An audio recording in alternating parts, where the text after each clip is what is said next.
So, at risk of sounding like another jaded millennial, I absolutely love social media hashtags.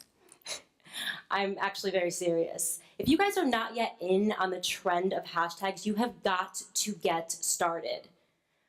Formerly known to us all as the digit symbol thingy, hashtags have become a way to establish universal trends in terms of what everybody is talking about online.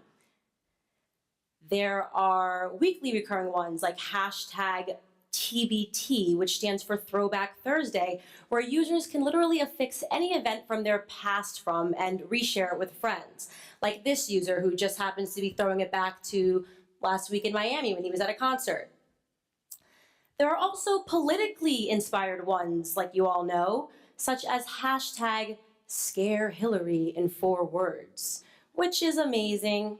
You really can get lost in the comedic abyss that the internet has become over the years. The point, of course, is that once a hashtag is used enough times by enough people, it is described as trending worldwide.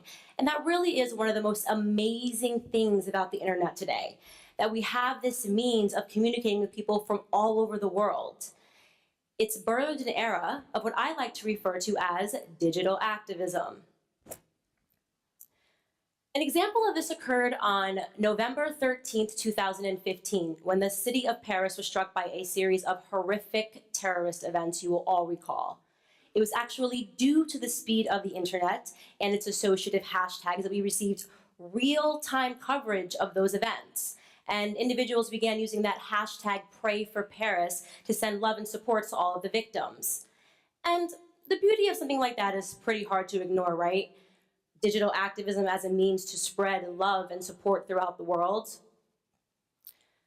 It really is amazing that in this day and age, we need but push a button to demand change. If you think about it, we don't even have to leave our bedrooms to inspire the political climate. But you have to wonder, is that always necessarily a good thing? A colleague of mine presented a very interesting question when she asked me, have you ever noticed how issues seem to sweep through social media like hurricanes and then recede almost as quickly as they came? She was absolutely right, of course. I mean, I couldn't think of a single one of my friends who used that hashtag Pray for Paris beyond the first couple of days before they were on to the next social issue that required their immediate aggressive attention, because we need to know, is Tom Brady guilty of hashtag Deflategate?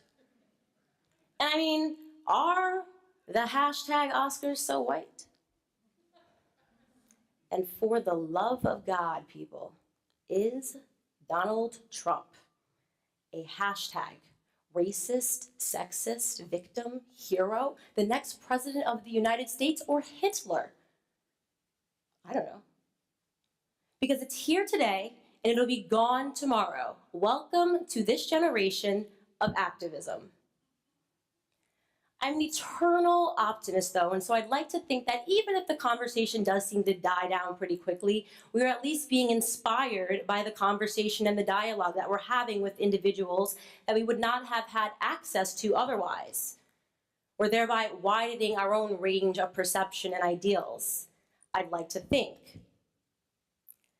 Except I personally know that there's an element of this digital activism that we don't often consider, because although so many of us are willing to spread and share our opinions and ideas rapidly, how many of us have ever been on the receiving end of those views being rapidly expressed? It always tends to be a little bit more of an exclusive club. But yes, in February of 2007, when I was a senior in high school, I became a social issue while I was sitting on my couch watching a Will Ferrell movie. My phone began ringing that night, and when I saw that the phone calls were private, I sent it to voicemail. At the conclusion of the movie, I noticed that I had 4 missed voicemails, and when I went to listen to them, I was horrified by what I would discover. I heard 4 male voices, and they were alternating. They were sometimes screaming, they were sometimes laughing, they were even at certain points singing. And here are a few excerpts of some of the things that were being said to me. If there's a way to summarize it, in short, they told me that they were going to kill me. They told me things like they were going to tar and feather my family, that they were going to put a bullet in the back of my head as they had done to Martin Luther King. They told me in so many words that I better not be home. I was absolutely traumatized, and in terms of action, I didn't really do much. I'm going to assume that because we're all human beings, all of you are feeling a certain emotion as you're reading through these messages, but I'm going to ask you to hold on to your hashtags as we get through the story. So that night I simply cried, and I remember feeling incredibly confused because I couldn't think of 4 individuals, not even one individual, that wanted to see me dead. The next day at school, I confided what had happened to me to my philosophy teacher, and he was adamant. He was like, "You do not let this thing go." And he marched me into the principal's office. And when she heard the voicemails, she had an equally strong reaction, and she made the quick decision to phone the police. And that was the beginning of what would become a very dark period of my life. Because I was absolutely correct in my assessment that there were not 4 individuals that I knew that wanted to see me dead. In fact, it would turn out that 3 of those individuals were complete strangers to me. And by some random stroke of my own misfortune, one of those strangers happened to be the current governor of Connecticut's son. And so the issue very quickly became hashtag politics. And we all know that the figurative hurricane swept right on in. My face was splattered across the front page of every newspaper throughout the state of Connecticut.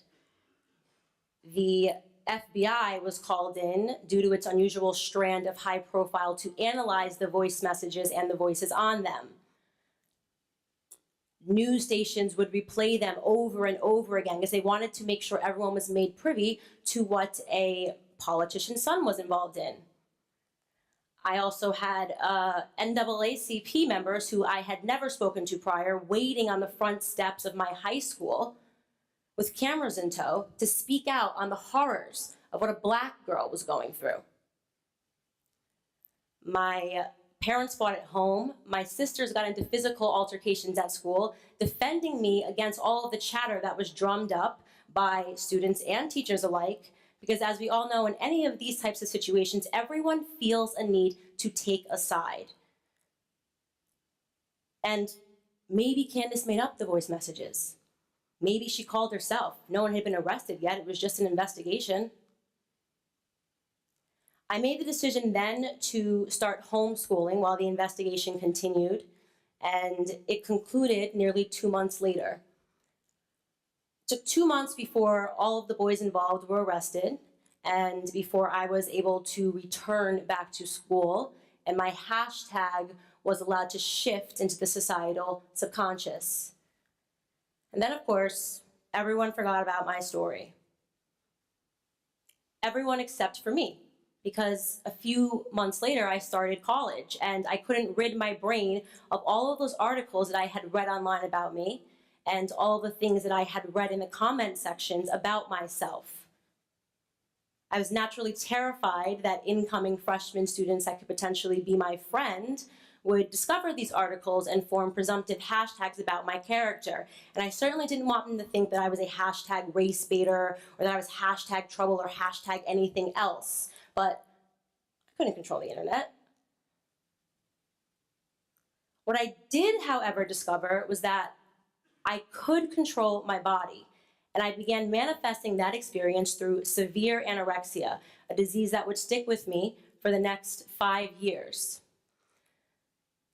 This is a photo that was taken of me 3 years later in 2010, and I went on to lose about 10 pounds after it was taken. And if I am being completely honest on this stage right now, I remember my anorexia very dearly. I had an affectionate relationship with it. It was very hard for me to let it go because it was my best friend for 5 years.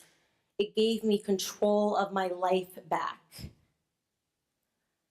I felt somehow that with every calorie that I avoided, I was also avoiding the problems from my past.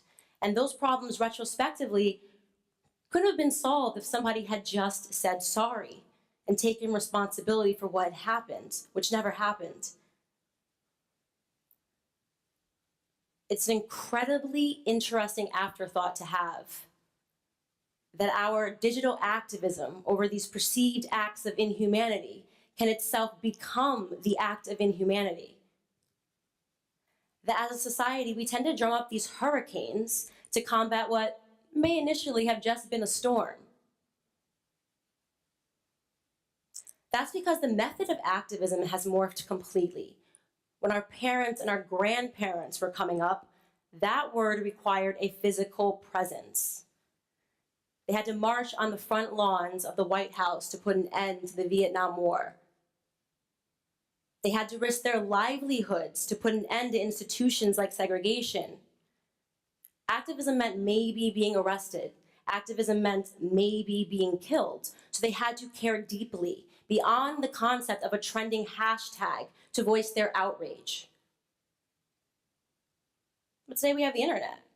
And the internet is fast, and the internet is amazing, but it doesn't exactly require a physical presence, and it therefore allows us a level of detachment. Which is why when I bring myself back into that circumstance and back into high school, I always ask myself, could any of those children have said any of those words to my face? Better yet, what would have been the outcome even had I have just picked up the phone? It is so easy to yell at an object because objects don't have emotions. People do. Had I picked up the phone, they would have heard my voice, a voice of a real human being carrying real emotion, and it would have stopped them in their tracks. It would have tethered them to their own humanity.